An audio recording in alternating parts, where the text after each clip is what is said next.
Hey everybody. So the video that I'm going to be doing today is a little bit different than what I would do on a regular basis, or not a regular basis. The kind of videos that I would do that I post, which would be arrangement, compositions, all that jazz. Um, you know, throw in a multi-track every once in a while. That's kind of like what my typical thing is to do, and this is kind of like what I used to do, where I would just post videos of me playing along to like a track or whatever, or playing random parts from a drum corps show or something, anything like that. That's what I used to do, and even I did a little bit like that with the video of me playing the tuba part from Memories by Lucky Chops. So this is kind of the same thing. I'm going to be playing the trombone part from Memories by Lucky Chops, and the version I'm going to be playing is a little bit different than the one I did in the other video, because aside from a couple different parts that I, added something to, just little things. I'm going to be doing a different solo in the beginning than the studio version, and maybe the one that most people know, because the YouTuber named Joey Beamon, I think that's somewhat how you pronounce his last name, but he posted a really cool video of a live performance of Memories by Lucky Chops, and I thought it was really cool. Josh Holcomb, the trombone player, he played a different solo than the studio version, which is to be expected because if you do a tour and you do a live performance, it's usually not going to be exactly the same as the studio version. It's just variety sounds cool, and they probably get tired of doing the exact same version over and over, or at least they would if they didn't do any variety.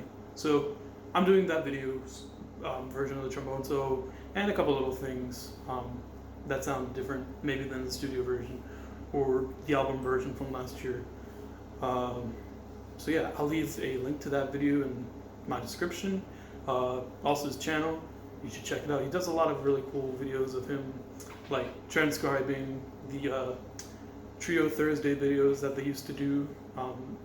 I think last year, that's when Lucky Chops was doing the Trio Thursday stuff. So yeah, I'll leave a link to his video and description. And yeah, so I think you guys are going to enjoy this if you like the videos of me playing my instruments and various stuff like that. So without further ado, here it is. Let's go.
Alright, so thank you very much if you watched this video.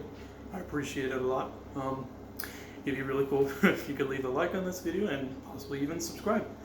I'd love to do more of these videos. I think it's a really fun thing to do because I I love arranging / transcribing these video recording performances. Sorry, and then playing because if I do transcribe like a performance, that usually just means like I really like it and I'd love to learn the parts. Yeah, I mean maybe that's just across the board for people. I'm not sure. That's just my personal attack on or not attack. That's my plan of attack usually. Probably could have worded that better. Sorry, but yeah. And for those of you who might be people who are into gear, and for some reason want to know what I play on, my bass trombone is a pretty old Bach Strat. I don't remember much about this. It's kind of hard to read because, again, it's pretty old. A lot of wear on it. But I really like this instrument because it has a really nice dark tone to it. And it's done me really good service. I played in my jazz ensemble where I played bass trombone parts, and I think the low end just really has a lot of body to it.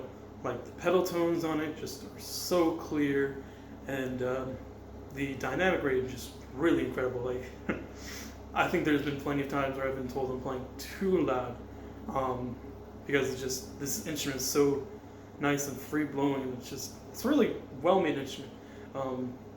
My only thing that I don't like about it is that it's a dependent. It's a dependent double valve system, so you can't use the second one without using the first one, but it's okay. I mean, I've played both type of bass trombones.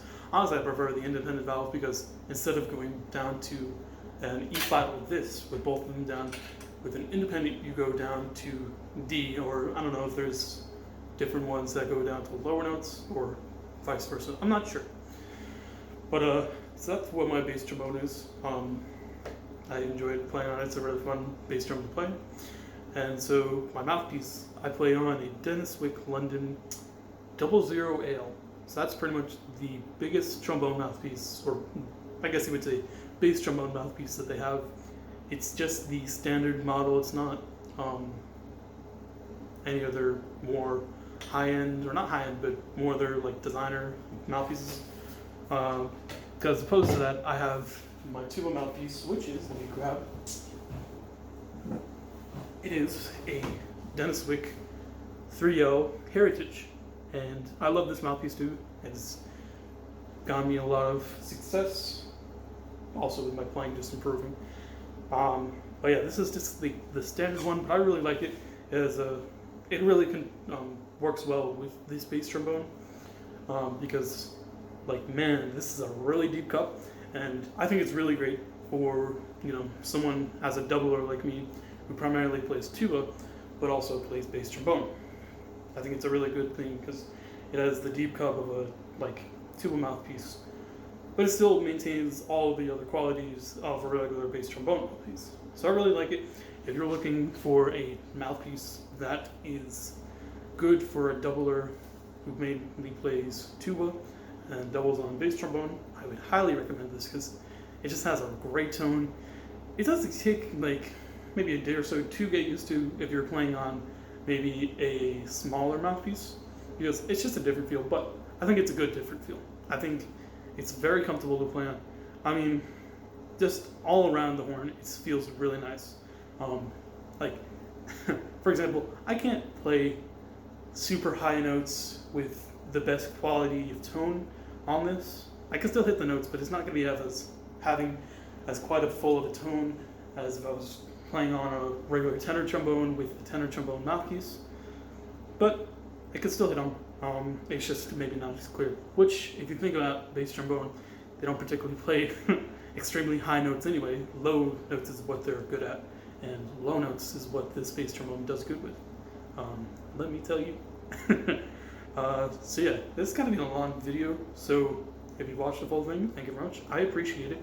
Remember to leave a like and possibly subscribe if you'd like to see more of this. And with that said, I hope you guys are staying safe amid this pandemic. So yeah, stay safe. Have a great day. I appreciate you guys.